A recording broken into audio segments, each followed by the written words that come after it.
So let's go in here. We need to first of all set a few variables up. So we need to say 2 is equal to something, and that's just going to be my email address. So I'm going to be sending this to my own email address. Since it's a contact us form, the inquiries are going to come to me. So this is my email address. The next one is the subject.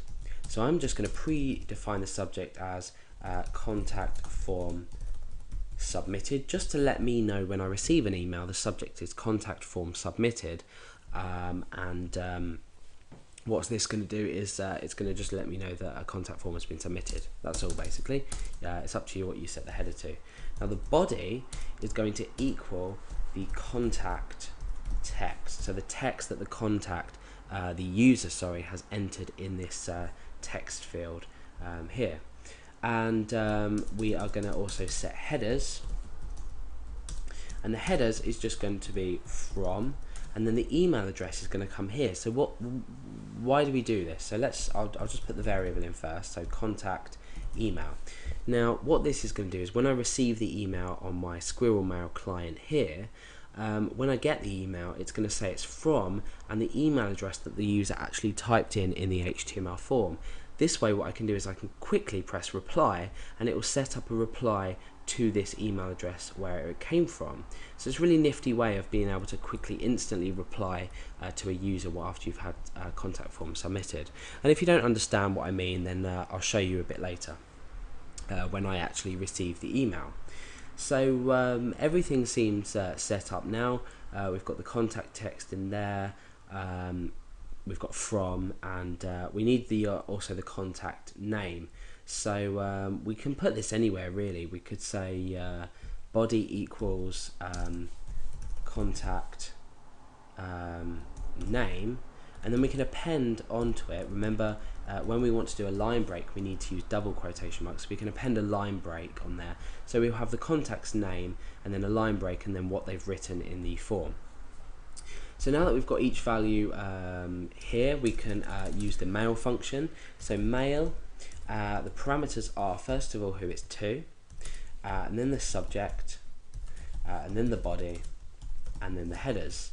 But what we want to do is we want to double check that the email has actually been sent. So we can enclose this in an if statement. And what this does is if this returns true, it means the mail has been successfully sent. So we can echo out a confirmation message. And we can say if mail, then echo mail, or thanks for contacting us. We'll remember to escape that character there because we're using single quotation marks, and we used a single quotation mark inside the string with single quotation marks. We'll be in touch soon, for example.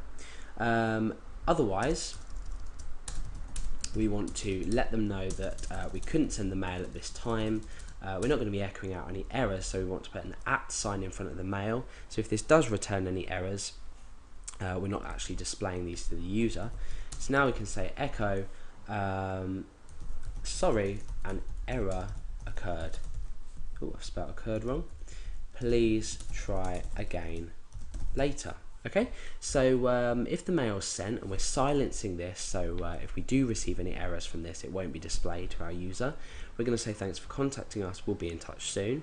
The email will then be sent automatically even though it's inside an if condition. And then otherwise we're going to say sorry, an error occurred, please try again later. Let's go ahead and save the changes, and we'll come over to our contact form and test this out. So I've got my Squirrel Mail client open at the moment. This is a test email that came in earlier when I was testing this, so don't worry about that for now, but we'll fill out this form to see if we get an email back. So let's say Alex.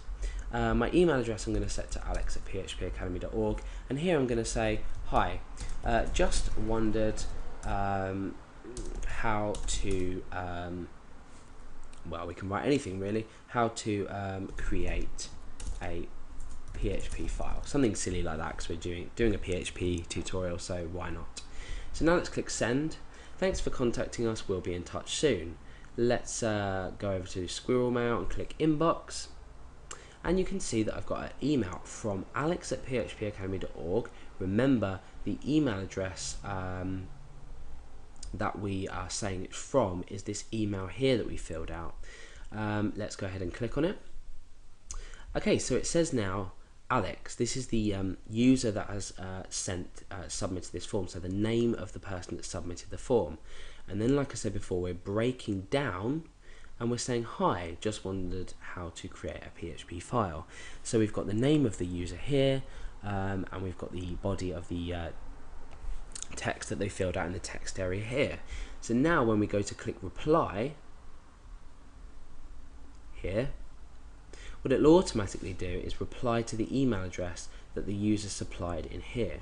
So this is a really useful way of doing things, because then you've also got their text here, their question that they asked here, and you can just come here and type in your reply here.